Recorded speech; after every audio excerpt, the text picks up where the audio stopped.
보리빵 아이 백남해. 돼지떼들이 이빨을 드러내고 사납게 씩씩거리며 비탈을 내려 달려오는데 수많은 떼거리 속에서도 돼지마다 핏발선 눈알이 또렷하게 보였다. 우두두두. 자기 분에 못 이긴 돼지들이 몸을 부르르 떨면서 갈라진 앞뒤발을 쿵쿵 굴리듯 내리 찍으며 달리는데 입에서는 붉은 불같은 피를 토하고 있었다. 아이는 이것이 꿈이라는 것을 알고 깨어나려 했지만 정신이 더욱 또렷해지면서 잠을 깰 수가 없다. 꿈속에서나마 눈을 질끈 감아보지만 돼지 한 마리 한 마리마다 두 귀를 꽉 비틀어지고 올라타 있는 마귀떼의 비웃는 듯 우는 듯 일그러진 듯 노래보는 듯 말로 표현할 수 없는 기괴한 모습이 눈꺼풀을 비집고 들여다본다.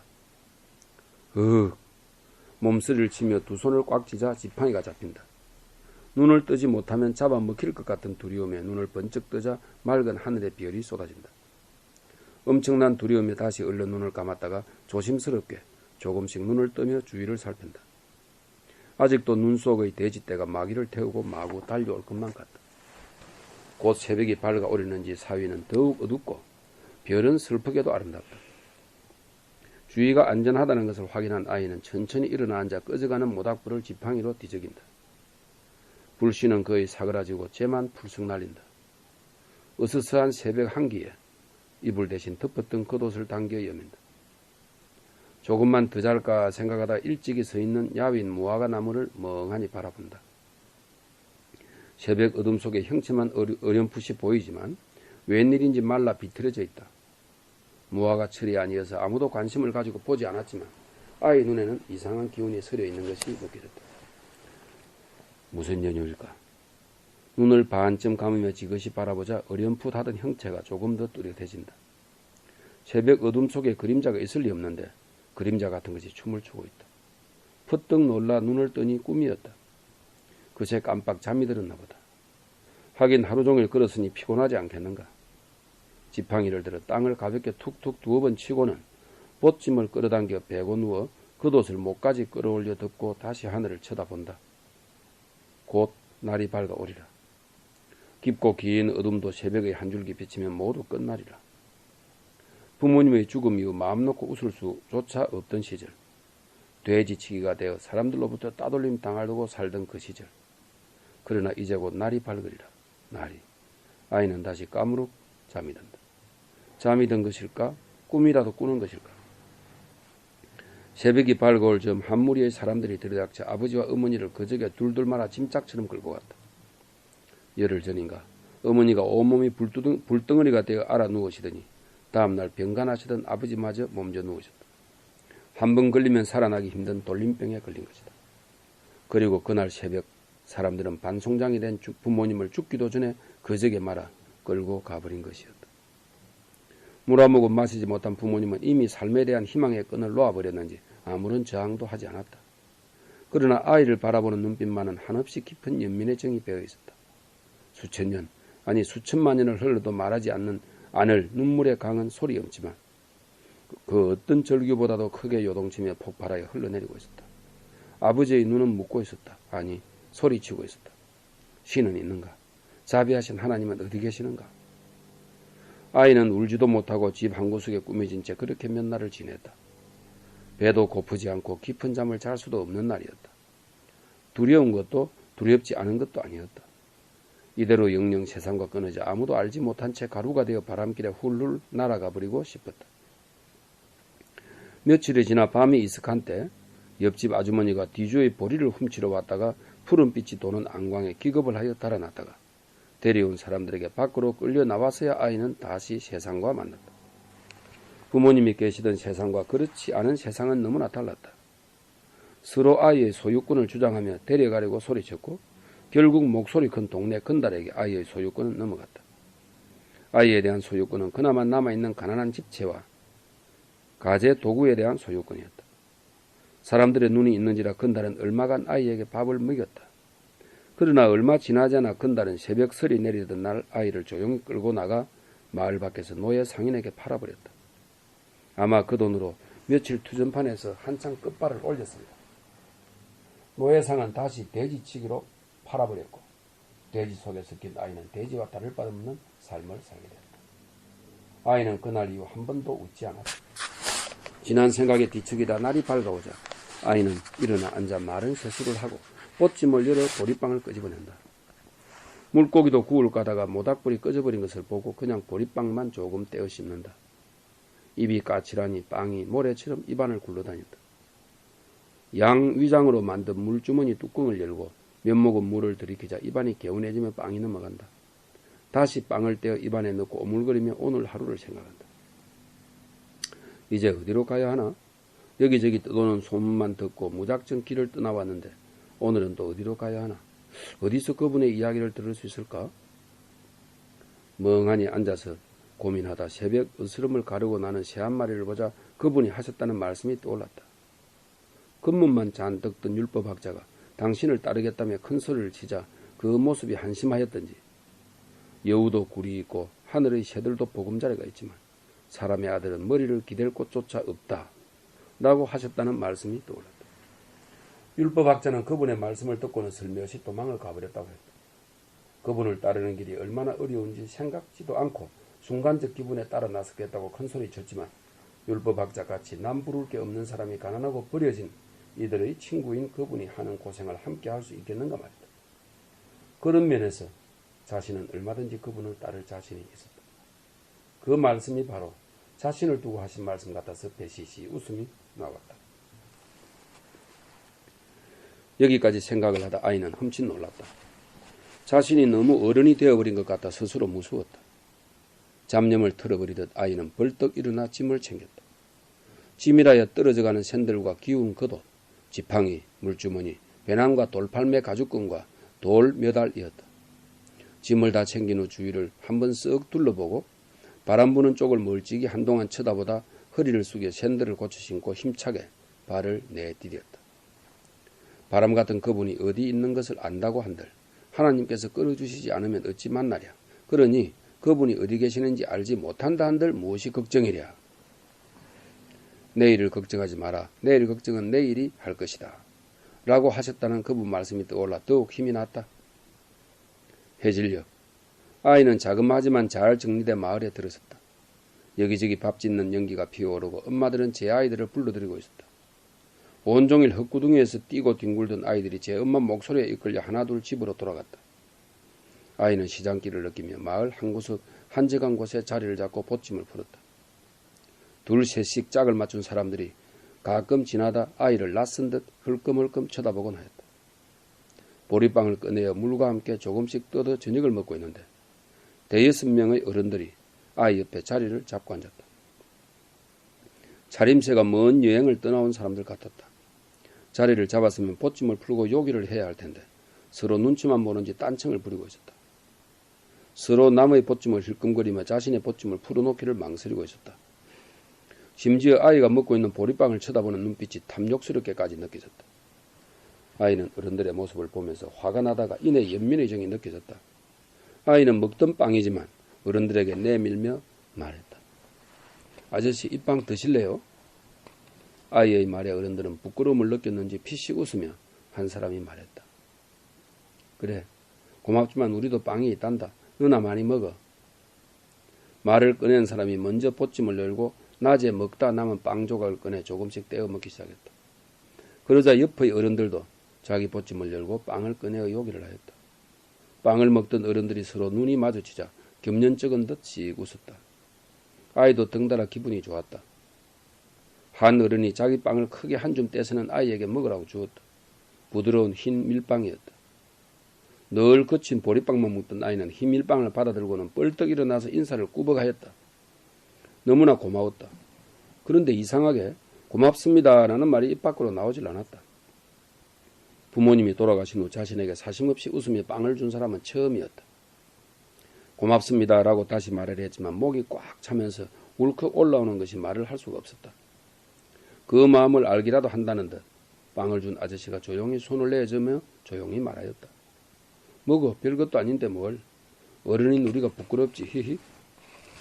아이는 다른 사람에게 들킬까봐 소리를 내지 않으려 애쓰며 울음을 삼켰지만 눈물은 주체할 수 없이 마구 흘러내렸다. 부모님이 돌아가신 후 한 번도 다른 사람 앞에서 울어본 적이 없는 아이였다. 더구나 누군지도 모르는 낯선 어른들 앞에서 울고 있는 자신이 한심스럽기까지 했다. 어른들 또한 당황스럽기는 마찬가지였다. 초라하고 꾀지지한 어린 아이 하나가 빵 한 조각에 저렇게 울고 있다는 것에 당황할 수밖에 없었다. 잠시 시간이 지나고 아이는 마음이 가라앉았는지 고개를 숙이고 작은 목소리로 말하였다. 고맙습니다. 죄송해요. 빵을 건네준 어른이 아이의 어깨를 토닥이며 어디서 왔냐고 물었다. 호수 건너편 가드라인의 지방 아랫마을에서 왔어요. 그 마을 주변에는 돼지를 많이 기른답니다. 아이가 아까와 달리 밝고 또렷한 목소리로 대답을 하였다. 남루한 행색과 달리 눈이 반짝이는 것이 총기가 있어 보였다. 그날 밤 아이는 무섭지 않았다. 처음 맞는 아저씨들이었지만 모두 친절하였다.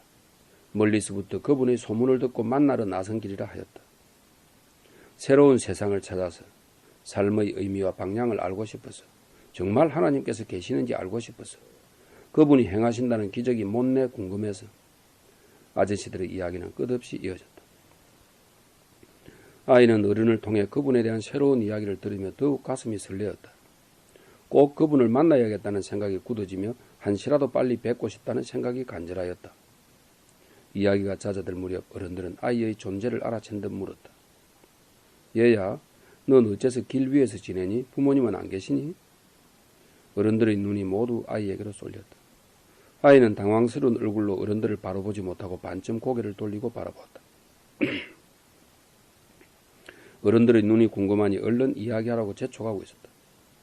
아이는 잠시 뜸을 들이다가 작심한 듯 여태껏 누구에게도 하지 않았던 이야기를 했다. 아이는 혀로 입술을 한번 적신 다음 천천히 말문을 열었다. 부모님은 몇 년 전 역병 때 돌아가셨어요. 어른들은 그러리라 생각은 했지만 막상 듣고 나니 척은한 생각이 드는지 눈을 감고 조용히 고개를 2번 끄덕였다. 아이의 이야기는 계속되어졌다. 부모님이 돌아가시자 동네 어른들이 저를 노예 상인에게 팔아버렸어요. 노예 상인은 다시 돼지 농장에 팔아버렸고요. 그때부터 전 어른이라면 무조건 미워했어요. 너무나 무서웠지만 막연하게 살아야겠다는 생각이 들었어요. 얼마나 배가 고팠던지. 어떤 날은 돼지들이 먹는 쥐엄나무 열매를 몰래 훔쳐 먹다가 죽도록 얻어맞은 적도 있었어요.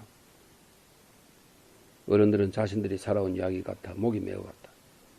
눈에 눈물이 글썽해지자 모두 고개를 숙이고 이를 꽉 다물고 듣고 있었다. 아이의 이야기는 계속되었다. 몇 년을 그렇게 살았어요. 그런데 배고픔이나 추위보다도 더 서러운 건 사람 취급을 받지 못한다는 것이었어요. 어리다고 마음대로 팔아버리고 고아라고 함부로 대하고 입만 열면 욕이고 기분 나쁘다고 패고 눈에 보인다고 무단히 때리고 정말 죽고 싶은 날이 하루 이틀이 아니었어요. 아이는 그때의 고통이 되살아나는지 말을 잊지 못했다. 잠시 분과 고통을 가라앉히려는 듯 눈을 지그시 감고 말이 없었다. 아직 나이는 어린아이였지만 겪은 풍상은 어른에 못지 않았다. 아니 영혼의 상처로는 이미 어른보다 더 망가지는지도 모를 일이었다. 어른들도 두 눈을 감고 고른 숨만 내쉬었다. 세상이 모두 잠든 것처럼 너무나 고요했다. 별들조차 아이의 말에 귀를 기울이며 슬퍼하는 듯 흔들리고 모닥불 타는 소리만 간간히 타닥거렸다. 한 어른이 자기의 지팡이로 모닥불을 몇 번 뒤지기다 물었다. 그래, 돼지 농장에서는 어떻게 나왔니? 아이의 얼굴에 이제까지와는 어울리지 않은 웃음이 번졌다. 웃음이 묻은 얼굴은 역시 맑은 아이였다. 아이가 쑥스러운 듯 이야기를 했다. 농장이 아주 커서 저 말고도 몇 명의 아이들이 더 있어요. 그 중에 한 아이가 윗마을 가드라인들이 사는 지방에 심부름을 갔다가 듣고 온 이야기가 너무나 신기했어요. 예수라는 분이 군대라는 마귀 돼지떼로 보내 호수에 빠뜨려 죽였다는 얘기였어요. 혹시 들어보셨나요? 몇몇 어른들은 들은 척이 있는지 고개를 끄덕였다. 아이의 이야기는 계속되었다. 그 외에도 병자를 고치신 이야기나 기적 이야기, 특히 아이들을 축복하신 이야기를 듣고는 그분을 꼭 뵙고 싶었어요. 그래서 집사에게 며칠만 다녀오게 해달라고 했지만 내만 실컷 맞았지요. 갑자기 아이가 희죽거리며 그런데 저에겐 비밀 무기가 있었어요. 두들겨 맞은 다음 날 약은 집사에게 말했어요. 아주 그냥 인상을 팍팍 쓰면서 당신이 주인님의 재산을 낭비한다고 한다는 사실을 잃어버리겠소? 라고. 그러자 야근 집사의 얼굴이 일그러지며 주위를 살펴보더니 제 멱살을 꽉 잡기에 제가 다시 말했지요. 패고 싶으면 얼마든지 패라고. 나야 맞는데 이골이 났지만 당신도 무사하지는 못할 거라고. 당신이 여기서 쫓겨나면 힘이 있어 땅을 파겠느냐 아니면 창피스럽게 빌어먹을 자신이 있겠느냐고 얼음장을 놓았지요. 그러니 순순히 멱살을 놓으며 떠나라고 했어요. 아예 돌아오지 말라고 하더군요. 그날로 도망치다시피 빠져나왔어요. 그런데 제가 그냥 왔겠습니까? 다른 아이들에게 야근 집사의 비리를 모두 이야기해 줬죠. 아마 지금쯤 그 야근 집사 고생께나 할 겁니다. 하하하. 기분 좋은 아이의 웃음에 어른들도 덩달아 기분이 좋아졌다. 그러나 한편으로 마음 한구석이 영 찜찜하였다. 아직 어린아이인데 어른보다 더 무섭게 느껴졌다. 그렇게 밤이 깊어 모두가 잠들었다. 아이는 오랜만에 깊은 잠을 잤다. 낯선 이들이지만 울타리가 되어준 어른이 있다는 것은 참으로 든든한 일이었다. 어수선한 소리에 잠을 깨어보니 어른들은 벌써 짐을 다 꾸리고 아침을 먹고 있었다. 아이도 얼른 일어나 잠자리를 정리하고 보리빵을 꺼내들었다. 어른들과 함께 가려면 서둘러야 했다. 조금 급하게 빵을 먹고 있는데 어른들의 이야기가 들렸다. 아까 그 말이 사실일까? 헤로데가 세례자 요한의 목을 베었다는 게 아마도 사실인 것 같아. 헤로데가 워낙 망난이잖아. 여보게들 말 조심해. 요즘 같은 시절에 말 한마디 잘못했다가 지도새도 모르게 가는 수가 있어. 모두 흠칫하며 주위를 살펴보았다. 아무도 없는 것을 확인하자 한 어른이 입을 열었다. 세례자 요한이 비참하게 죽었다는 말씀을 들으신 그분이 배를 타고 외딴 곳으로 가셨다니 부지런히 나서면 오늘은 그분을 만날 수 있을 게야. 어른들은 먹던 빵을 추슬러서 보찜에 넣고는 길 떠날 차비를 했다. 아이도 얼른 주위를 수습하고는 어른들을 따라 나섰다. 아이의 가슴은 쿵쾅쿵쾅 뛰고 있었다. 그분은 어떻게 생겼을까? 혹시 꾀지지한 내 모습에 내쫓지는 않으실까? 뭐라도 갖다 드려야 하는 건 아닐까? 아이는 머리가 복잡하고 마음이 싱숭생숭했다. 어른들도 걸음걸이가 바쁜 것이 잔뜩 상기되어 있었다. 점심때쯤 잠시 쉬면서 요기를 하고 있는데 여기저기 길마다 여러 고을 사람들이 부지런히 걸어서 티베리아스 호수 건너편 베세다 고을의 산으로 가고 있었다. 아이의 일행들도 점심을 먹는 둥 마는 둥 사람들을 따라 외딴 산으로 향했다. 한참을 걸어 늦은 오후에야 산 중턱에 다다랐다. 급히 먼 길을 오느라 지친 아이는 풀숲에 주저앉아 산을 한 바퀴 휘 둘러보았다. 좋기 만명은 될 만한 사람들이 여기저기 흩어져 누군가를 기다리고 있었다. 모두 기대에 들떠서 목소리는 밝고 얼굴에 웃음이 가득했다. 소풍이라도 나온 것 같았다. 아이는 이렇게 많은 사람이 모인 것을 처음 보았을 뿐 아니라 모두가 경계심 없이 마음을 터놓고 이야기하는 것이 신기했다. 일행인 어른들도 아이의 주변에 둘러앉아 눈이 휘둥그레지며 저마다 한마디씩 했다. 이야, 사람들 참 많다. 머리털 나고 이렇게 사람 많이 모인 거 처음 보네 그래? 옛기 이 사람아, 머리털 나기 전에야 뭐 어디 보이기라도 하는가? 허허, 사람들도 참 어쨌든 장관일세 그려. 예수라는 분 정말 대단한 분이신가 봐. 어디서 이렇게 많은 사람들이 모여왔을까? 참 대단해. 아이만큼이나 어른들도 신기하고 놀라웠으며 그만큼 기대감이 커져갔다. 얼마나 시간이 흘렀을까? 저만치에서 사람들이 웅성거리는 속에 누군가 고함을 쳤다. 그분이 오신다. 그분이 오신다는 소리에 사람들은 기다렸다는 듯이 재빨리 큰 소리가 난 곳으로 달려갔다. 몰려들던 사람들은 그분 주위를 왔다 갔다 하며 이를 보던 사람들에 의해서 여기저기 떼지어 앉혀졌다. 아마도 그분을 따르는 12명의 제자들인 것 같았다. 그 중에서도 수염이 덥수룩하고 어깨가 떡 벌어진 것이 키가 장성만한 제자가 유독 아이의 눈에 들어왔다. 얼굴은 괄괄하게 생기고 좀 덤벙댈 것 같았으나 심성은 깊이가 있고 진실해 보였다. 베드로인가 봐. 사람들이 대충 자리를 잡자 그분이 앞으로 나오셔서 말씀을 하시기 시작하셨다. 군중이 너무 많고 생소한 이야기들이라 아이는 말뜻을 알아듣기 힘들었다.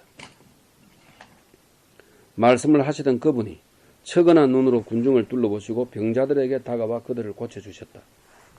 곰배파리가 났고 장님이 눈을 뜨며 벙어리가 말을 하는 모습에 사람들은 직접 보고도 자신의 눈을 믿을 수 없다는 듯 두 눈을 비비고 보고 또 비비고 보곤 하였다.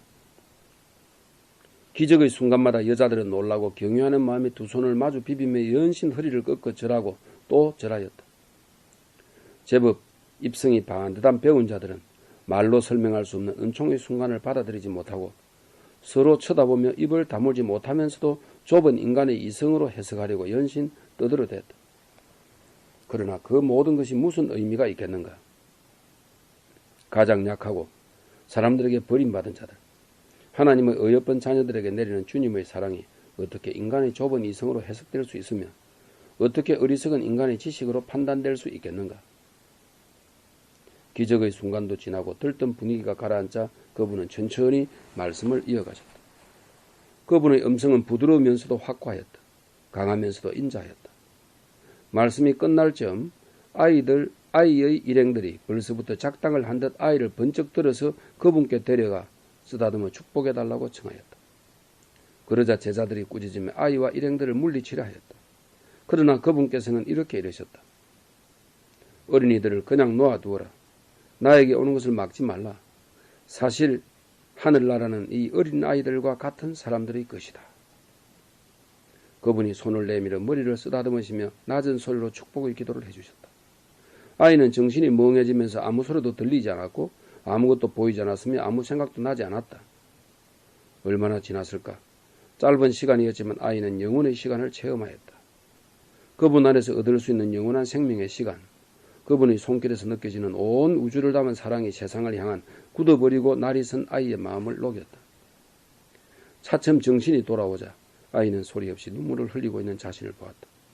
이 눈물은 서러움이나 슬픔의 눈물이 아니라 화해와 용서의 표징이었다. 자신을 버린 세상과의 화해, 자신을 짓밟은 어른들에 대한 용서를 출산시키는 뜨거운 양수의 터짐이었다. 함께 온 어른들은 아이의 눈물의 의미를 알아채고 아이를 빙 둘러서서 꼭 껴안고 함께 울고 있었다.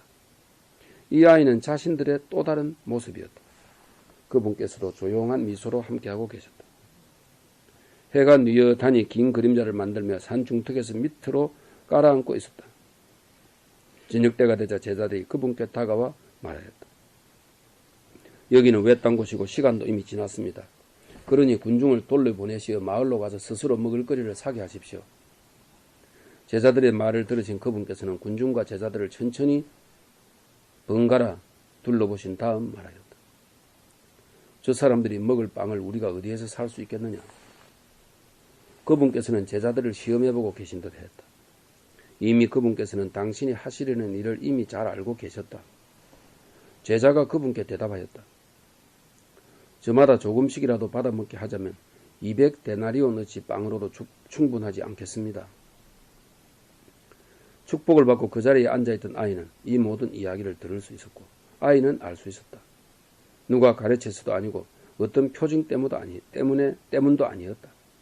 바로 자신이 눈물을 쏟으며 화해한 세상에게 주시려는 그분의 가장 큰 선물이 무엇인지 태어날 때부터 박혀있는 점처럼 명정하게 알 수 있었다.